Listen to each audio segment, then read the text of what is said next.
ถึงสิเกิดบ้านนอกขอกหน้าบ้านป่าขาดอนบ่ร่ำรวยเป็นแสนเป็นล้านคือเพิ่นแต่ว่าเฮามีวัดมีครูบาอาจารย์มีพี่มีน้องที่รักศีลรักธรรมเฮามีสัมมาทิฏฐิมีความเห็นถูกเห็นตรงตามคำสอนพระพุทธเจ้าอย่างน้อยๆนี่เชื่อว่าบาปมีบุญมีชาติหน้าชาติก่อนนรกสวรรค์มีเฮ็ดดีก็ย่อมได้รับผลดีเฮ็ดชั่วก็ย่อมได้รับผลชั่วพระพุทธศาสนาสอนเรื่องเหตุเรื่องปัจจัยเพราะสิ่งนี้มีสิ่งนี้จึงมีวานพืชจังไดก็ได้ผลจังซั่นอ่อนซ่อนเจ้าของภูมิใจในเจ้าของ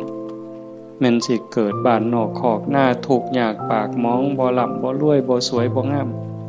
แต่เฮามีโอกาสได้เข้าวัดได้มีโอกาสปฏิบัติธรรมเป็นผู้บ่ประมาทได้ยินเสียงปากเสียงเว้าของครูบาอาจารย์